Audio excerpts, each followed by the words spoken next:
What's up, guys? The Snowman here, and today is part 2 of a 6-part video series I'm doing to help us preview the 2019 Women's World Cup this summer in France. In part 1, I spoke about the 4 teams in Group A, including France, Norway, Nigeria, and South Korea. Today we're going to take a look at the 4 teams in Group B, and they are Germany, China, Spain, and South Africa. So let's dig into this, talk about qualifying, how that went, coaches, star players, and expectations for the big tournament in France. We'll start with the favorites of Group B, the number 2 team in the FIFA rankings right now. They are Germany, and they finished atop their European qualifying group with 7 wins and just 1 defeat. Iceland was actually ahead of them most of the way throughout European qualifying. Iceland dealt Germany their first ever home World Cup qualifying loss. But Germany did beat them in the return match back in Reykjavik. Aside from that one loss, Germany had 7 wins in the other matches, 35 goals scored, and 0 conceded. So they were a little ticked off after that loss, but they got things done. Even despite a couple of hiccups in the last few years for Germany, they did go out very early at the Euros in 2017, lost in the quarterfinals to Denmark 2-1. They've had a few head-scratching results, but in my opinion, Germany, they still made the semifinals 4 years ago in Canada, lost to the USA then, and they're still the defending Olympic gold champions thanks to their performance at Rio 2016. I think Germany's just fine. You know, they won their group.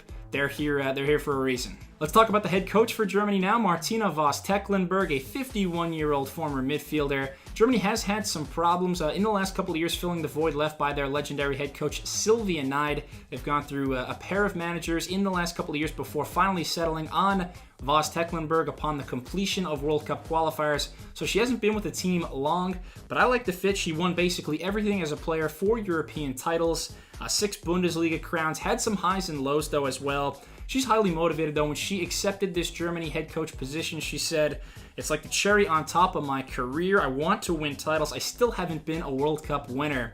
So there's that. You know, she was a runner-up back in 1995 as a player. I think she definitely has the desire, and she's got boatloads of ambition. In terms of a star player for Germany, it's another loaded lineup per usual, but I think there's an easy choice here. It's 26-year-old attacking midfielder Jennifer Marchand, who has an insane amount of skill, really from a very young age as well.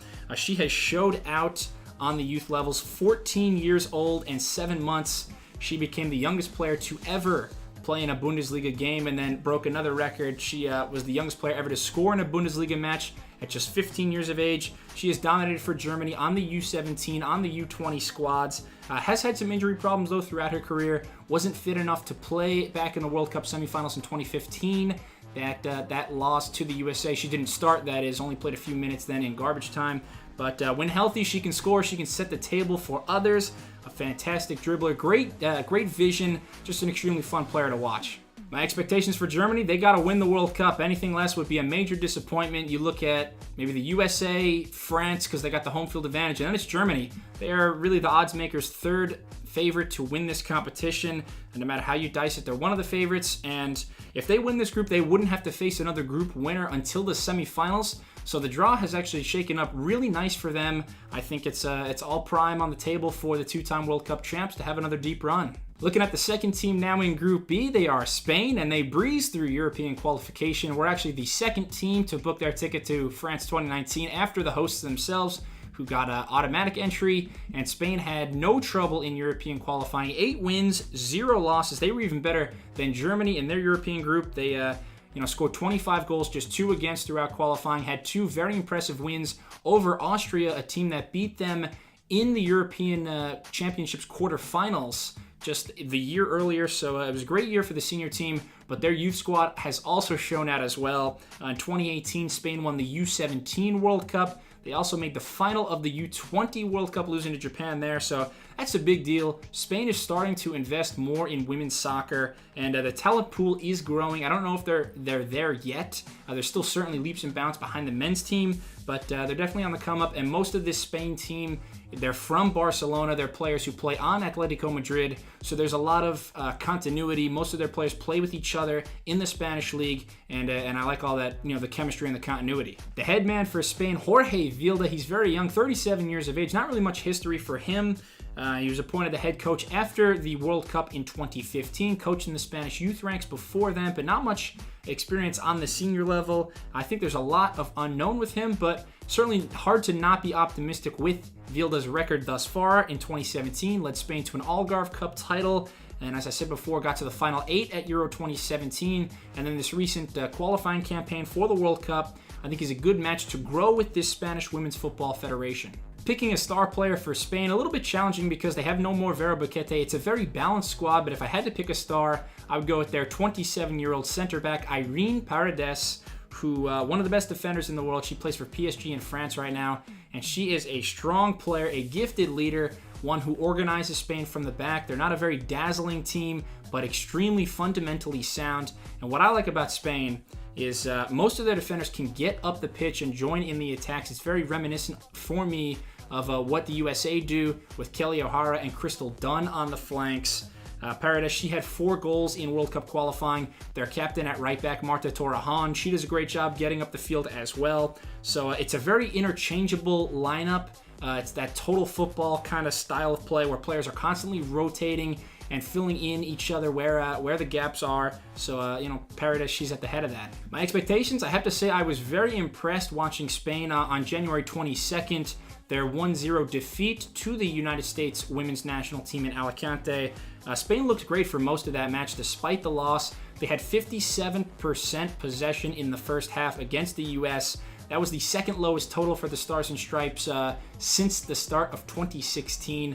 So they really they knocked the ball around a lot. They're going to possess the heck out of the ball at the World Cup. Even when they play Germany, they may have more possession in that match. But it's, Julie Foudy talked about it during that telecast. What can Spain do in the final third? Do they have a killer instinct? That's going to be the big question. I have them finishing second in this group, and I like their chances to reach the round of 16, but I just can't put them further than that because if it shakes out how it should, they're probably going to play the USA in the round of 16, and they've got a puncher's chance in that match, but I think the round of 16 is kind of the ceiling for Spain at this World Cup. Moving now to the third team in Group B, they are China, and they had a pretty straightforward qualifying campaign to book their 7th overall ticket to the World Cup, only missing out in 2011. They won their Asian qualifying group. They hammered Thailand 4-0, also handled Jordan and the Philippines pretty easily. Honestly, though, the depth in Asia and African qualifying is just not like Europe. I believe it's very easy to qualify from Asia or Africa in women's football, but I digress. They made the semifinals to book their ticket, ended up losing to Japan in the Asian Cup semifinals 3-1, so not a great showing there. But in their last 7 matches in all competitions, they have won all 7 of those matches. It's been a pretty cupcake schedule, but China will certainly come into this competition with some confidence. The head coach for China, I think I'm pronouncing this correctly, but I'm honestly not 100% sure. Jia Xiuquan, a 55-year-old former defender, and Xiuquan just took the reins of China in May of 2018 after the team actually had just finally qualified. China, like Germany, they've kind of gone through a few different head coaches in the last couple of years. So Xiuquan, he's got a lot of experience on the men's side of the game, has never worked in women's soccer before, so we'll see what he's got here.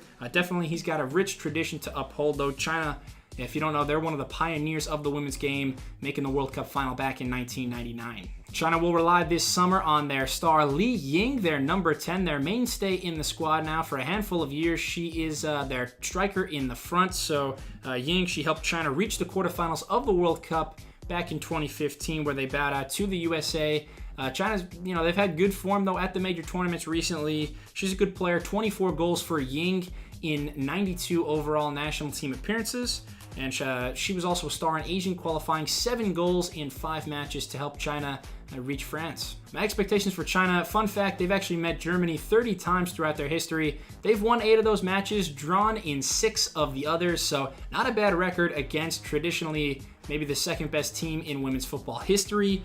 China, they're not going to be intimidated. I certainly think they're going to challenge Spain for second place in this group. It could come down to them both losing to Germany, both beating South Africa, and then drawing each other, and just, goal difference. How does that work out? We'll see. But ultimately, I see China coming out third in this group, and they'd probably be ecstatic with another quarterfinal run here.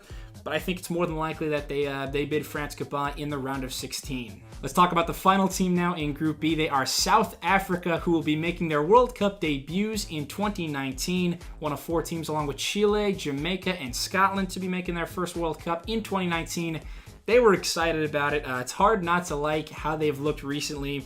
They won their final African qualifying group, a group that included the team we already talked about in Group A, Nigeria, defeated Mali in the semifinals to book the ticket. They did lose to Nigeria in the finals then of the African Cup. That was 4-3 on penalty kicks, though. They had an inspired campaign. South Africa's also played 2 friendlies already in 2019, both against top European teams. They lost only 2-1 to the European champions Netherlands, and they also drew Sweden, a really good team, 0-0. So those are good stuff. I know there's some moral victory stuff at play here. I'm not saying they're gonna be world beaters, but they're not coming to France to get blown out by 3+ goals every game. I just think South Africa's in good form. The head coach for South Africa, Desiree Ellis, 55-year-old former midfielder, and Ellis is actually a founding member of the South African Women's Football Federation. She played in their first ever international match back in 1993, scored a hat-trick in that match, a win 14-0 over Swaziland, by the way. But she seems like a cool woman, though, has a good energy to her, and I think she's got a good pulse of this team. And Ellis, she's definitely going to be relying heavily on her center back, who is the star of this South African team, Janine van Wyk, a 31-year-old central defender, and she's the most capped South African player of all time, man or woman, over 160 appearances for South Africa. Also plays for the Houston Dash right now in the NWSL. She's had a great career. This could be her final tournament for Van Wyk. She was definitely overcome with emotion when South Africa finally qualified for their first ever World Cup. After that win over Mali, she said, when I looked at the clock, there were 13 minutes left. It was probably the longest 13 minutes of my career. Every second felt like a year, and when that final whistle blew, I just fell to the ground and thought, oh my God, we did it. So, she also added that it made all the setbacks worth it. Wherever your rooting interests lie, I think we can agree that this South African team, they're going to be one of the most fun stories at the World Cup, and I love Van Wyk, her leadership. It's awesome. In terms of expectations, I think South Africa truly has no expectations that they're putting on themselves for the World Cup. Van Wyk has said that they are the underdogs. That's how they see themselves, especially in this loaded Group B. I don't know if they have enough talent and skill to get out of the group stage, but they're going to party like crazy if they can somehow qualify for the knockout stage. All right, that'll do it for Group B. Thank you so much for watching. If you enjoyed this video, please subscribe to the Snowman Sports Media. Please give me a thumbs up, leave a comment, and be on the lookout for parts 3 through 6 of this preview series. I'm going to look at Group C through F, of course, and let's get ready for this World Cup together. So, thanks so much for watching, and cheers.